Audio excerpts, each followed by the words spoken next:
Kanina pa. I think so. Ilabas mo na ex ko. One-on-one kami. Yabang! Siya yung in-invite niyo, no? Feeling ko, feeling ko yung ex ko nung college yung imimit ko ngayon. I knew it. Siya, no? Nanginig ako bigla. Dagdagan niyo yung bayad sa akin, nilalabas niyo yung trauma ko, ha? Char.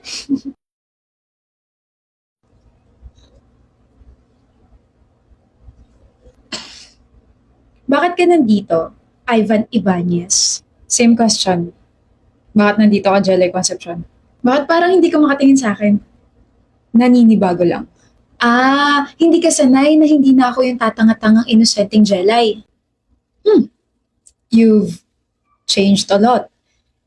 Um, nag, nag-mature ka, tumapang ka. Malamang 24 na ako, uy. Magtaka ka kung mabait pa rin ako after nung nangyaring breakup natin. Charas kaldo. Ito yung gusto niyo sa segment series, no? Gusto niyo yung confrontational, matabas yung dila. Pues, tama kayo na na-invite. Pero alam mo ikaw, parang wala nagbago sa'yo. What do you mean by that? Same hair, same face, gwapo mo pa rin. Oy, mga kinilig. Hindi, congratulations sa mga na-achieve mo as a travel vlogger. Updated? Ay, hindi. Wala lang akong choice. You are all over social media. Tapos, yung mga brands na nakaka-work ko, ikaw palagi yung gusto. Wait. Ah, marketing manager ako ngayon. You're not tataka ka kung bakit hindi ako photographer? Oo. Di ba pangarap mo maging ganun? Dapat by now, tama ka. Dapat by now may studio na ako, may exhibit ako, or di kaya pinipicturean ko yung mga artista, influencers, or other people. Eh kaso ang ending, charan, naging marketing manager ako. Bakit? I mean, gusto mo yung photography. Actually, hindi mo gusto eh. Mahal mo yun. Hindi niyo naman sinabi, may amnesia pala si Ivan. Hindi mo maalala? Huh? You crushed my dreams. Gusto mo maging travel vlogger? Gusto ko makapunta sa mga iba't ibang bansa. Ano yung dream destination mo? I don't know pa eh. Ikaw ba? Switzerland. Sobrang ganda ron. I feel like ang sarap mag-take ng photos, kaya nga gusto ko maging photographer eh. What? Photographer. Kung ikaw, travel vlogger, ako, photographer. Bakit ka natatawa? Wait, I'm sorry ah. Love, you should aim for something na pagkakakitaan mo or yung kaya mo. Ha? Bakit naman hindi ako bagay dun? Babae ka eh. No offense but, sa field na gusto mong tahakin, puro lalaki. You'll never stand a chance. Tsaka, wala tayong magiging future dyan sa gusto mo. Eh bakit ikaw? Kaya ko maging independent pero ikaw? You'll never be kasi lagi ka nakadepende sa akin eh. Kaya love, mag-corpo ka na lang, okay? Bagay ka ron.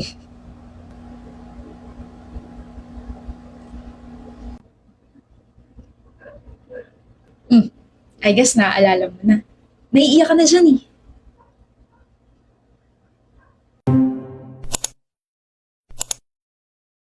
Oh, hindi.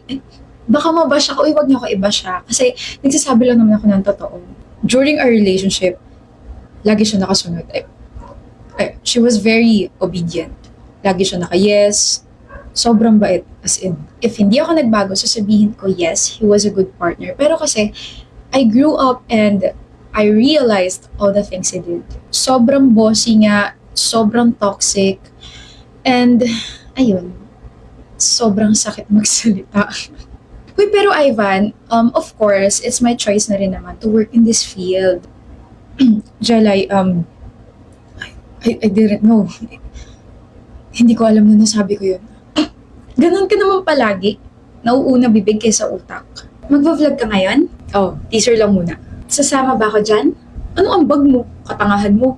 Huwag na, Jelay. Congrats, B! Na-invite ka sa isang event. Grabe. Small creator pa lang ako pero hindi ko ina-expect na may invite rin ako. I'm so happy for you, Ivan. Sabi rito, pwede raw ako magdala ng +1. Talaga? Sige ganito. Dadalhin ko na lang yung camera ko tapos ako na lang magpa-picture sa'yo doon. Pero ayaw kita mapahiya kaya hindi na kita sasama. Bakit? Wala ka namang maipagyayabang, Jelly. Creator ka ba? Hindi naman, di ba? Nag-aaral ka pa lang eh. Okay. Napanood ko yung interview mo, mahal.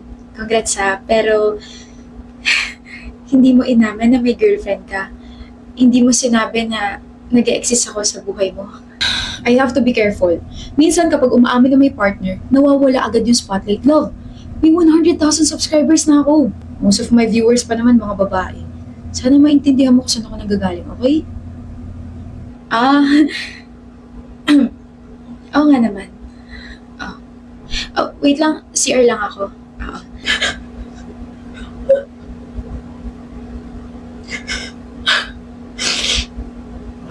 And now you have what? 6.7 million subscribers, right? Alam niyo, feeling ko after nito mababash ako. Ginaganto-ganto ko lang yung idol nila eh. I'm sorry if I was rude. Okay? I'm sorry if I was rude, Jalay. Bakit ka nandito, Ivan? Well, na-excite kasi ako eh. Baka may chance pa tayong dalawa.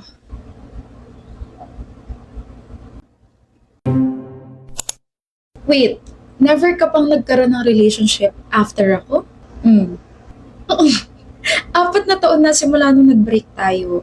Never kang nag-reach out sa akin. Tapos ngayon, baka may chance tayong dalawa. Kaltukan kaya kita. Actually, nakausap ko yung manager ko eh nagulat ako kasi bigla kanya nabanggit. And I found out recently na ikaw yung may dahilan kung bakit ako nakakuha ng mga brand deals and stuff. So akala ko malaki lang yung connections mo as, photographer or behind the camera. I mean, I tried to search your name, pero walang masyadong lumalabas about you. Tapos ngayon, marketing manager ka pala.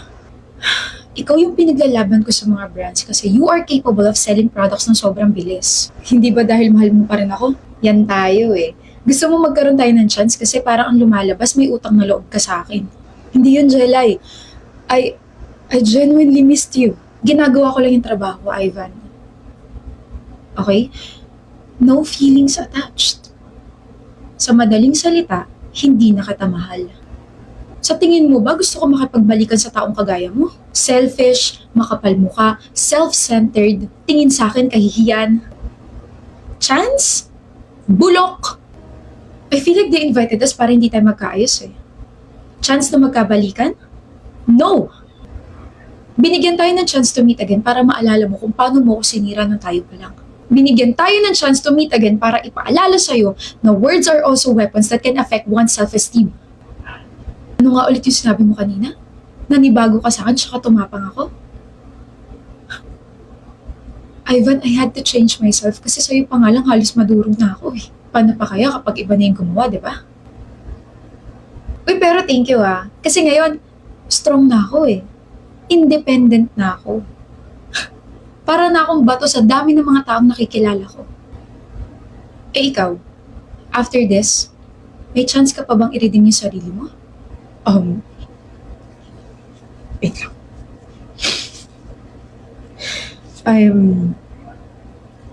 I'm truly sorry, Jelay.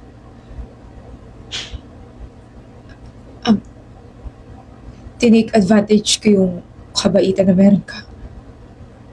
Akala ko I'm being a good partner to you. Akala ko lumalayo ko na sa akin kasi nagiging sikat na ako na para sa ikabubuti ko yun, but it was all my fault. Ngayon ko lang na-realize lahat. Na hindi ko yung tanga. Na ako yung tanga for wasting your energy, your kindness, your love, and your patience. Masyado ako nasilaw sa pera, sa projects, sa kasikatan. I'm sorry. You know what's funny? During our relationship, never ka nag-sorry. Ngayon lang. At kung kailan nag-sorry ka na, ngayon pa ako hindi naniwala. Ngayon pa na pakiramdam ko, peke itong pinapakita mo just to save your face. Anyway, sana hindi ako mabash ng mga friends mo, no? Kasi may choice ka naman not to accept their invite. Pero nandito ka pa rin. So, ayun, nagkaroon tuloy tayo ng casual conversation about our past. Hi, feeling ko after nito, instant sikat na ako. Okay na po to, wala na po kayo mapipigang emosyon sa akin. Jalay, wait. What? Um, Here. Calling card. He's a veteran photographer and naghahanap siya ng mga aspiring photographers. Call him. Nasa sa'yo na kung ipapursue mo pa rin yung dream mo as a photographer pero it's not yet too late, Jelay. And thank you. For what? For making me remember everything.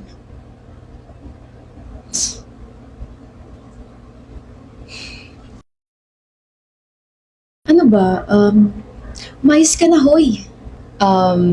Hindi, joke lang. Kahit naman naging maalat yung conversation namin kanina, I will still wish him some success and sana tratuhin mo na ng maayos yung future partner mo. Kasi that person will become your support system. You know, boost her confidence and I hope someday I can visit your exhibit and suportahan mo kung ano man yung gusto niyang pangarap. Yan lang.